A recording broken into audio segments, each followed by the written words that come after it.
Hi hello வணக்கம். எல்லோரும் எப்படி இருக்கீங்க? நல்லா இருக்கீங்களா? இது என்ன வீடியோ அப்படின்னு பார்த்தீங்கன்னா, இது வந்து கடுகு செடி தான் ஃப்ரெண்ட்ஸ். மிளகா காட்டில் வச்சுருக்கோம். இதேமாரி இன்னொரு செடி அங்கே முன்னாடி இருக்குது. இது எதுக்காக வச்சோம் அப்படின்னு பார்த்தீங்கன்னா, சரி வச்சு பார்க்கலாம். இதுதான் ஃபர்ஸ்ட் டைம் வச்சுருக்கோம். சரி நல்லா இருக்கா என்ன அப்படின்ட்டு வச்சு பார்க்கலாம், விளைஞ்சி வருமா கடுகு அப்படின்னு பார்க்கலான்ட்டு தான் வச்சுருக்கோம். பார்த்திங்கன்னா ரொம்ப பெரிய செடியாக வளர்ந்துட்டுருக்கு. இது ஆனால் சூப்பராக இருக்குது. இந்த மிளகா காட்டுக்குள்ளே வந்து அப்படியே சும்மா அப்படியே எல்லோ கலராக அழகாக இருக்குது. அதுவும் காலையில் வந்து பார்த்தோம்னா ரொம்ப ரொம்ப சூப்பராக இருக்கும். அது மாதிரி சரி பார்க்கலாம், நல்லா விளைஞ்சி வருமா என்னன்னு தெரியல. இந்த பூலாம் பார்த்தா ரொம்ப அழகாக இருக்குது. நீங்கள் இதை பற்றி என்ன நினைக்கிறீங்க?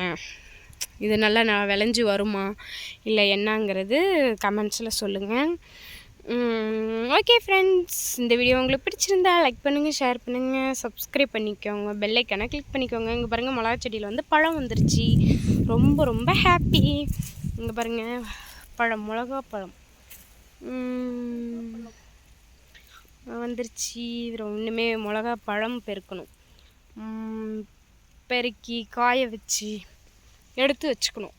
அப்புறம் தக்காளி, வெண்டைக்காய், வீட்டுக்கு என்ன தேவையோ எல்லாமே வந்துருச்சு ஃப்ரெண்ட்ஸ். ரொம்ப ஹாப்பி. பாருங்கள், பிடிச்சிருந்தா ஒரு லைக் போட்டு விட்ருங்க. பாய்.